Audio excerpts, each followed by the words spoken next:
आमनी एक डॉक्टर थी। उसका अपना निजी क्लिनिक था जिसे वो खुद चलाती थी। क्लिनिक में कई लड़के काम करते थे जो कंपाउंडर के तौर पर उसकी मदद किया करते थे। लेकिन दोस्तों, आमनी के अंदर एक बहुत बड़ा अवगुण था।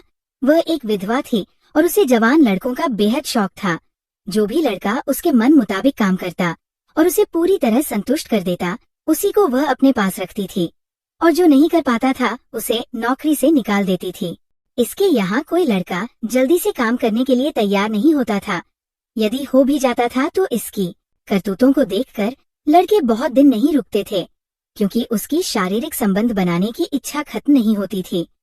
वह लड़कों को जब अपने घर ले जाती थी तो उसके साथ पूरी रात तक हैवानियत करती थी। दोस्तों, उसकी खूबसूरती इतनी बेहतरीन थी, शरीर के अंग इतने खूबसूरत थे, आगे से पीछे से बहुत ही खूबसूरत थी।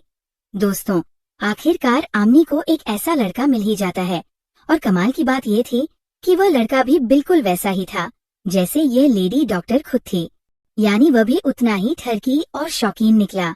इसके बाद दोस्तों, जब आमनी उसे पहले ही दिन अपने घर ले जाती है तो वहाँ जो कुछ होता है वह उसकी जिंदगी की कल्पना से भी परे था, क्योंकि उस लड़के ने पहले ही दिन उसके साथ ऐसा काम कर दिया जिसकी उम्मीद और कल्पना आमनी ने अपने पूरे जीवन काल में भी नहीं की थी कि मुझे भी कोई ऐसा आदमी मिल सकता है। तो आइए दोस्तों, जानते हैं पूरी सच्ची घटना को। लेकिन उससे पहले जो हमारे नए दर्शक हैं और जिन्होंने अभी तक चैनल को सब्सक्राइब नहीं किया है, वह चैनल को सब्सक्राइब जरूर कर लीजिए।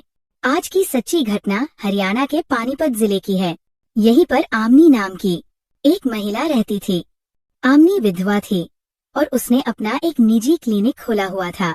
वहीं पर वह मरीजों की देखभाल करती, उनका इलाज करती और उसी से अपना गुजर बसर चलाती थी। इसकी कोई संतान नहीं थी। पति के जाने के बाद उसने अपना जीवन अकेले ही बिताने की सोची। उसने सोचा कि जिंदगी में पति से जो कुछ पाना था वह पैसे के दम पर भी मिल सकता है। लेकिन दोस्तों, आमनी के अंदर एक बहुत बड़ा ऐब था। वह ऐब ये था कि आमनी को लड़कों का बहुत शौक था।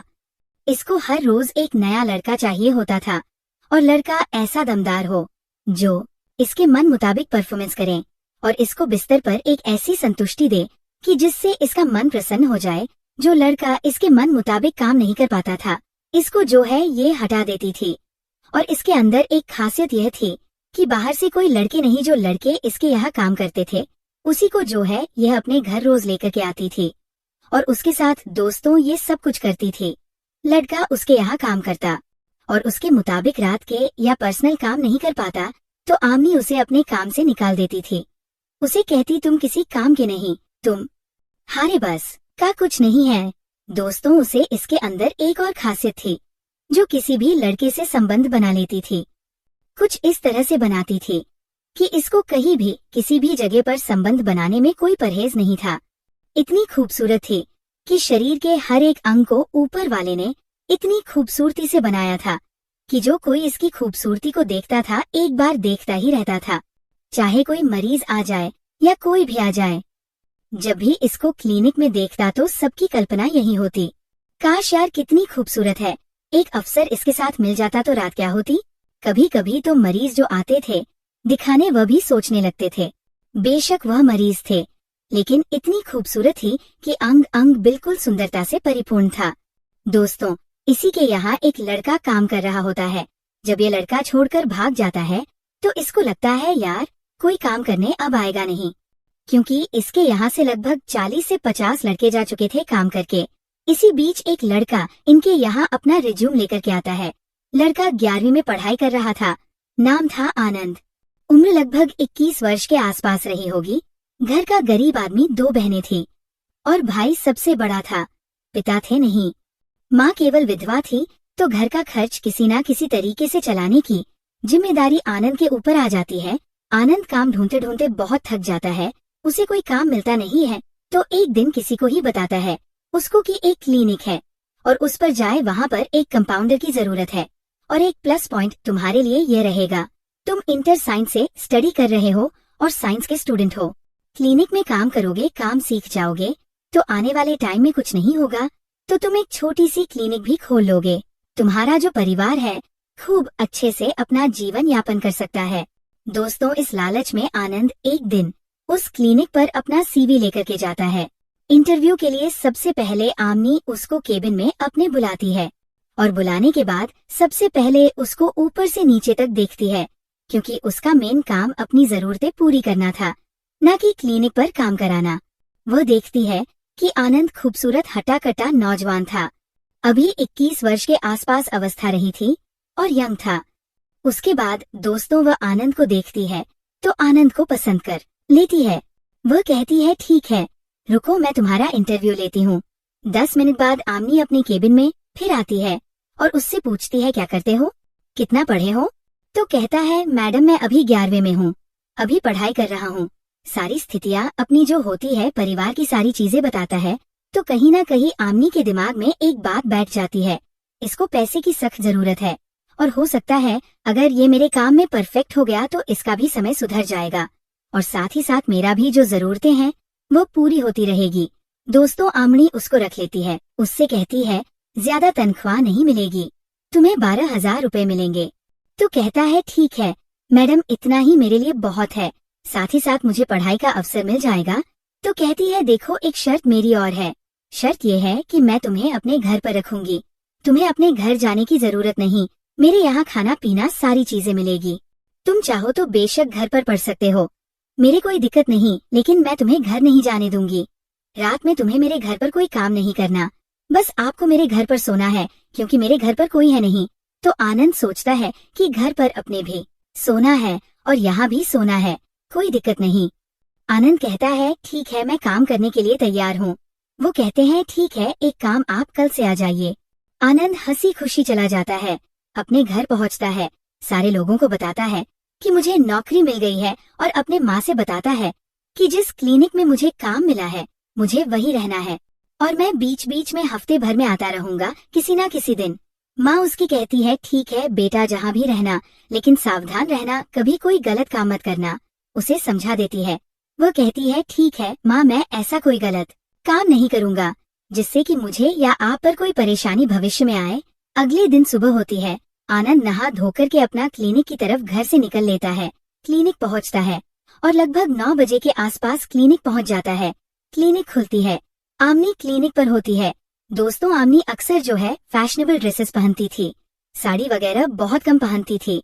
कभी वह ज्यादातर ऐसे ड्रेसेस पहनती थी, मॉडर्न ड्रेसेस पहनती थी, जिससे लोग उसको देखें और उसकी तरफ आकर्षित हो। वह तो यही चाहती थी कि लोग उसको देखें और आकर्षित हो और उसके प्रति जो आकर्षित हो जाए उसकी जरूरतें पूरी करें। यदि उसके मन मुताबिक काम नहीं हुआ तो दोस्तों वह जो उसके साथ उस वक्त होता था उसको मारती भी थी। आनंद अपने काम के लिए पहुंच जाता है और जैसे ही पहुंचता है आमनी पूछती है कि आ गए? आनंद कहता है, हाँ मैडम मैं आ गया। आमनी कहती है, ठीक है मेरे साथ रहो, जो मैं बताती हूँ, जो दवा बताती हूँ सब देते रहना। आनंद कहता है, ठीक है मैडम, पूरा दिन, ये सब तो क्लिनिक का काम होता है। दोस्तों, सब सिलसिला चलता है। अब रात के लगभग 8 बजे के आसपास का वक्त होता है। तो आमनी कहती है, 9 बजे जरूर बजे दुकान बंद हो जाएगी, तो सारी चीजें अच्छे से रख दो। 9 बजे तक वह अपनी दुकान बंद कर देती है। दोस्तों, उसके बाद रात 9 बजे का टाइम हो जाता है। उसके बाद वह दुकान बंद कर देती है। उसके बाद आमनी आनंद से कहती है, मेरा बैग उठाओ और गाड़ी में रखो और घर चलो चलो। दोस्तों, आनंद उसका सामान उठाता है, बैग वगैरह गाड़ी में रख देता है। उसके बाद जाकर के गाड़ी के पीछे वाली सीट पर बैठ जाता है। आमनी आती है, उसको पीछे बैठे देख के कहती है, पीछे क्यों बैठे हो, आगे आकर बैठो। आनंद शर्माता हुआ बेचारा आकर के आगे बैठ जाता है। उसके बाद गाड़ी स्टार्ट होती है। दोनों निकल लेते हैं अपनी क्लिनिक से अपने घर की तरफ। रास्ते में एक वाइन शॉप मिलती है, वहीं पर आमनी गाड़ी खड़ी करती है और आनंद से कहती है। वो जाकर एक ब्रांड की दारू मंगवाती है, अपना जो भी पसंदीदा होता है। आनंद जाता है और वहाँ से दारू लेकर लौट आता है। उसके बाद दोनों फिर से गाड़ी में बैठते हैं और घर की ओर चल पड़ते हैं। घर पहुँचने पर सामने एक आलीशान बंगला जो इसी का था, वो घर एक नंबर का वीआईपी महल सा था। घर पर कोई नहीं था, चाबी सब आमनी पास थी। उस पूरे घर में कोई नहीं था। दोनों घर में प्रवेश करते हैं। जैसे ही घर की रोशनी लाइट ऑन होती है, इतना खूबसूरत नजारा होता है, अंदर से आनंद ने अपने जीवन में कभी देखा नहीं था। वह देखता है तो दंग रह जाता है और आमनी से पूछता है, मैडम आपका घर कितना खूबसूरत है और इतने बड़े घर में आप केवल अकेली रहती है। आमनी कहती है, घर भी खूबसूरत है और क्या मैं खूबसूरत नहीं हूँ? मैडम आप तो घर से भी ज्यादा खूबसूरत हो। इतना वो सुनकर के कहीं ना कहीं आमनी को बहुत अच्छा लगा। आनंद ने जो रियलिटी थी वो उसने कहा, वाकई वो बेहद खूबसूरत थी। कहीं ना कहीं आनंद उसकी खूबसूरती को पहले दिन से ही नजर में रखने लगा, क्योंकि उसके शरीर का हर एक अंग इतना खूबसूरत था कि जो कोई देखता था उसका दीवाना हो जाता था। यहाँ तक कि जो पेशेंट उसके यहाँ इलाज कराने आते थे वे तक उसकी खूबसूरती को निहारने से चूकते नहीं थे। दोस्तों, उसके बाद लगभग 9:30 का वक्त होता है। आमनी आनंद से कहती है, तुम सोफे पर बैठो। पूरे घर में बड़ी बड़ी फर्स्ट क्लास एसी लगी थी। वो एसएससी ऑन कर देती है और मुस्कुराते हुए कहती है, मैं जरा फ्रेश होकर आती हूँ। आनंद जवाब देता है, ठीक है मैडम। इसके बाद आमनी बाथरूम में चली जाती है। नहाकर निकलती है तो उसने एक अजीब सा गाउन पहन रखा था। उसे देखकर आनंद की आंखें सचमुच चकाचौंध खा जाती है। वो सोचता है आमना मैडम अभी पूरी गाउन में थी और अपने बदन को पूरी तरह ढके हुई थी। अब उनके बदन को देखकर मैं खुद को संभाल नहीं पा रहा हूँ। मेरे अंदर की भावनाएं इतनी तेजी से उभर रही हैं कि आज मुझे यही लग रहा है कि ये मेरे जीवन का सबसे बड़ा मौका है। नौकरी रहे या ना रहे पर मैं अपनी पूरी ताकत लगाकर इन्हें खुश करने की कोशिश करूंगा। आनंद को अंदाजा भी नहीं था कि आज उसकी हसरत सच होने वाली है। आमनी नहाकर अपने बाल पोंछते हुए सामने सोफे पर आकर बैठ जाती है। वो अचानक से आनंद को अपनी ओर आकर्षित करने के लिए थोड़ा झुकती है। जब आमनी झुकती है तो उसके उभरे हुए अंग ऐसा लग रहा था जैसे बाहर आने को छटपटा रहे हो। आनंद की नजरें वही टिक जाती है। आमनी ये सब देख रही थी। उसका बस एक ही मकसद था, किसी ना किसी तरह आनंद को अपनी ओर खींच लेना। तभी आमनी मुस्कुराकर कहती है, क्या हुआ, क्या देख रहे हो? आनंद हड़बड़ा जाता है, कहता है कुछ नहीं देख रहे थे। आमनी बोलती है, तुम्हारी नजरें मेरे ऊपर थी ना? कहता है, नहीं मैडम, वो थोड़ा सा ऐसा हो गया, मेरी नजर पड़ गई, मुझे नहीं देखना चाहिए था। कहती है, कोई बात नहीं, ये सब चलता रहता है। उसके बाद उससे कहती है कि जो ड्रिंक रखे हो लेकर के आओ। आनंद ड्रिंक लेकर के आता है और आमनी कहती है, पैक बनाओ। पैक बनता है तो एक ही बनाता है। आमनी कहती है, आप नहीं पीते हो क्या? आनंद कहता है कि नहीं मैडम, मैं नहीं पीता हूँ। आनंद, पियो, अच्छा लगेगा। उसके बाद दोस्तों 2 पैक बनते हैं।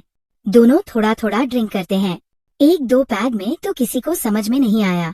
जब शराब ने अपना सुरूर दिखाना शुरू किया, दोनों के ऊपर तो सबसे पहले तो जो आनंद था उसके ऊपर शराब का नशा हुआ। आनंद जब थोड़ा बहुत झिलमिलाने लगा तो कहीं ना कहीं जो आमनी थी उसको समझ में आ गया कि इसके ऊपर नशा हो रहा है। आमनी ताबड़तोड़ 3-4 पैग ले लेती है। 15 मिनट बाद आमनी को भी नशा हो जाता है। आमनी भी झूमने लगती है। उसके बाद जाती है, अपना होम थिएटर ऑन कर देती है और ऑन करने के बाद खूब अच्छी तरीके से दोस्तों डांस करने लगती है। वह नजारा देख के आनंद का जो नशा होता है छत से उतर जाता है और उसके ऊपर दूसरा नशा सवार हो जाता है। इतनी खूबसूरत तब तक आमनी आती है और उसका हाथ पकड़ के कहती है, मेरे साथ कंपनी नहीं दोगे? आनंद सोचता है कि क्या जिंदगी आ गई है, जो मुझे अभी तक मेरे मन में चल रहा था वो सब कुछ लगता है मुझे हासिल होने वाला है। मुझे नहीं पता था कि नौकरी के साथ मुझे ये सब कुछ भी मिलेगा। उसके बाद दोस्तों दोनों एक दूसरे के साथ डांस करते हैं और डांस करते करते जब दोनों एक दूसरे को छूते हैं, स्पर्श करते हैं, तो कहीं ना कहीं जो आनंद था, उसकी जो भावना थी वो संबंध बनाने की, वह बढ़ने लगती है और आमनी का भी जो मन था वह मचलने लगता है। दोस्तों, तब तक आमनी उसको कहती है कि अभी थोड़ा सा कम है, चलो एक और पैक पीते हैं। आनंद कभी ड्रिंक नहीं करता था। आनंद फिर हाँ कर देता है और जाता है, पैक बनाता है और दोनों फिर खूब जम करके ड्रिंक करते हैं। उसके बाद दोस्तों दोनों के ऊपर इतना नशा हो जाता है कि दोनों अपने होश खो बैठते हैं। उसके बाद आमनी उसको कहती है कि अब और आगे का कुछ प्रोग्राम है। आनंद कहता है कि जो आपकी इच्छा, आज मैं तुम्हारा हूँ, जो तुम्हारी मर्जी हो कर सकती हो।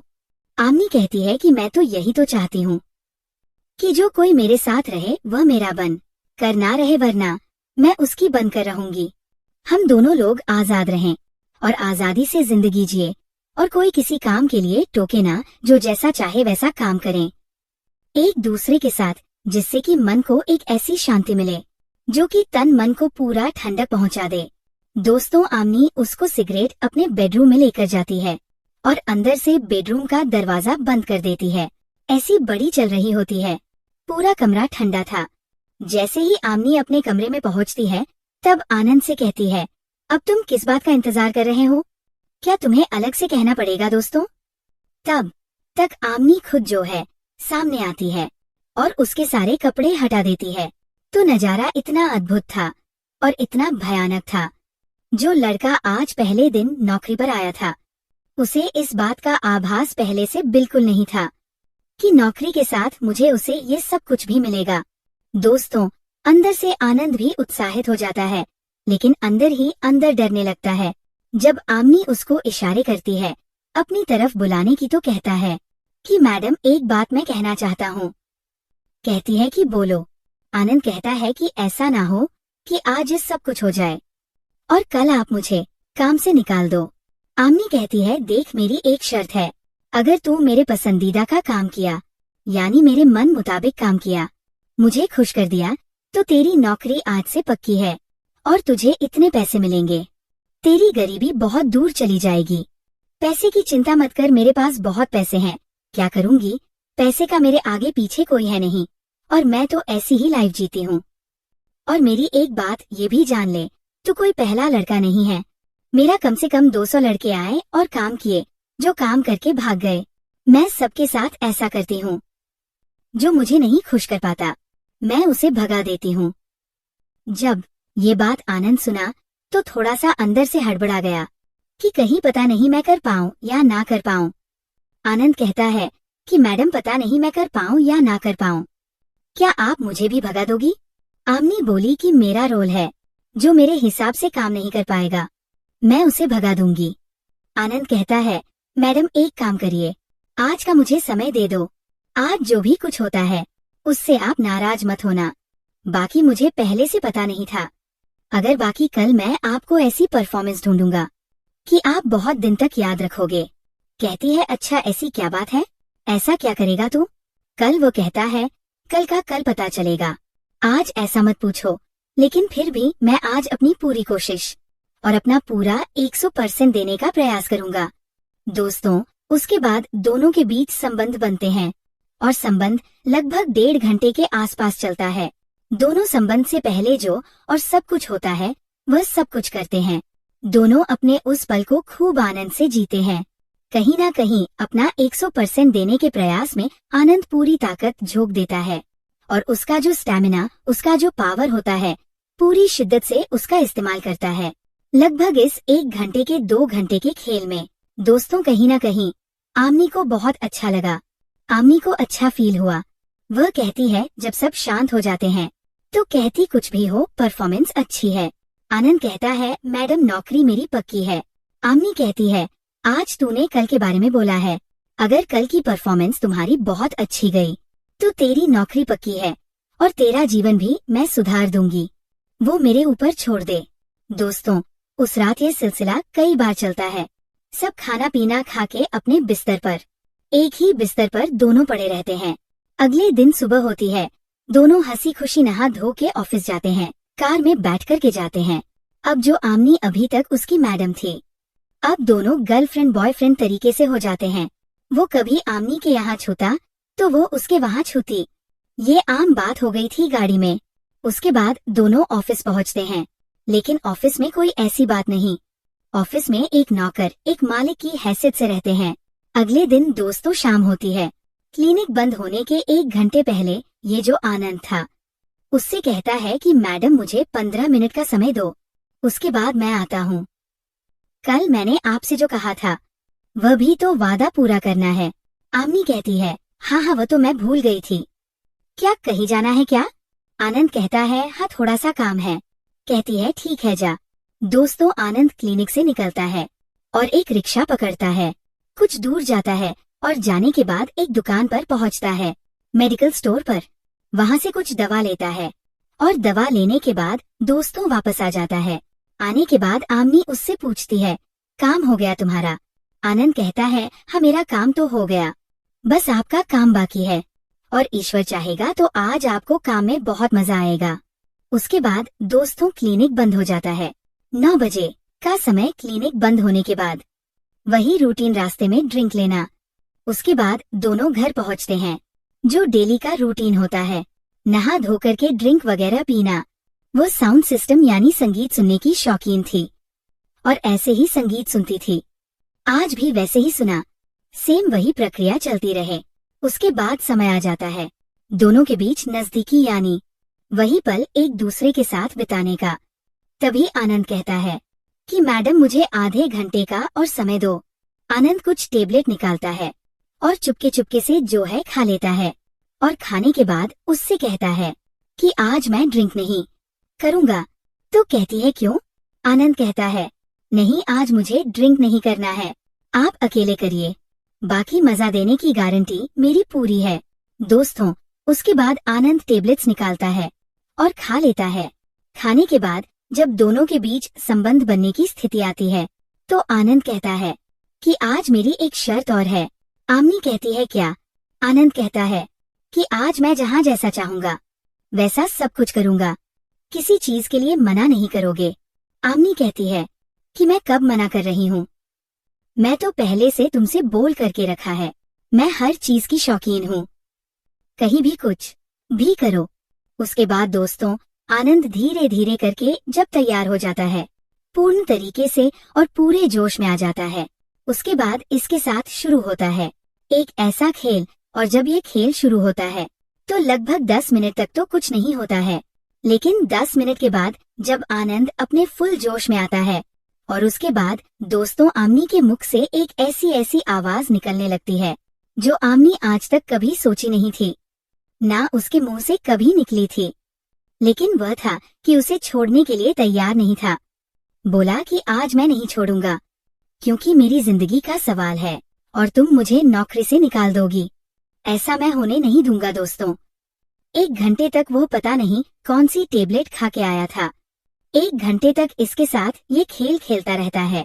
आमनी जो ऐसी के कमरे में थी, उसके बदन पर इतने पसीने हो गए थे, ऐसे लग रहा था जैसे नहा करके आई हो, और वह बार बार उसको झटक रही थी, पीछे धकेल रही थी और चिल्लाए जा रही थी, और ये हवा की तरह उसके साथ। ये सब कुछ करते करते दोस्तों जब दोनों शांत होते हैं, आमनी मानो बेसुसी बिस्तर पर पड़ जाती है और ये थक हार करके ये भी बिस्तर पर लेट जाता है। लगभग 1 घंटे बाद जब दोनों थोड़ा सा शांत होते हैं, थोड़ा सा शरीर में चैतन्यता आती है, तो आमनी कहती है कि एक बात बता, तू आज क्या लेकर के आया था? तू तो पूरा राक्षस बन गया था। मेरी जिंदगी में बहुत सारे लड़के आए और कल तूने ऐसी कोई हरकत नहीं करी, आज तूने क्या किया ये बता मुझे। बोला कुछ नहीं, कल मैं तैयार नहीं हुआ था, मुझे कुछ जानकारी नहीं थी कि आप मेरे साथ ऐसा भी कुछ करोगी और मुझे ऐसा कुछ करना पड़ेगा, नहीं तो मैं कल ही आपके साथ ऐसी परफॉर्मेंस देता जैसा आज मैं दिया हूँ। आपको परफॉर्मेंस कैसी लगी? आमनी कहती है कि कुछ भी हो यार, तूने तो रुला दिया, आज तक कोई मर्द मुझे रुला नहीं पाया, तू पहला मर्द है, कुछ बात तो है रे तेरे अंदर। आमनी उसकी दीवानी हो जाती है। दोस्तों उसके बाद यहीं से इनका सिलसिला चलने लगता है। आमनी उसके ऊपर प्रसन्न हो जाती है और रोज का एक कंटिन्यू का काम हो जाता है। रोज आमनी उससे बहुत प्रसन्न रहती है। दोस्तों लगभग 2 महीने के आसपास ये खेल चलता है। आमनी प्रसन्न हो जाती है, इसको खूब पैसे देती है। अब पता नहीं कब आनंद को आमनी से प्यार हो जाता है। एक दिन दोनों बिस्तर पर थे, तभी आनंद आमनी से कहता है कि मैं सच बताओ, मैं तुमसे प्यार करने लगा हूँ। बेशक तुम उम्र में मुझसे 12 साल के आसपास बड़ी हो, लेकिन मुझे लगता है कि मुझे आपसे शादी कर लेना चाहिए। दोस्तों आमनी जब ये बात सुनती है तो कहीं ना कहीं जो आमनी थी आनंद के काम से बहुत संतुष्ट थी। उसको इसके अलावा और चाहिए क्या था?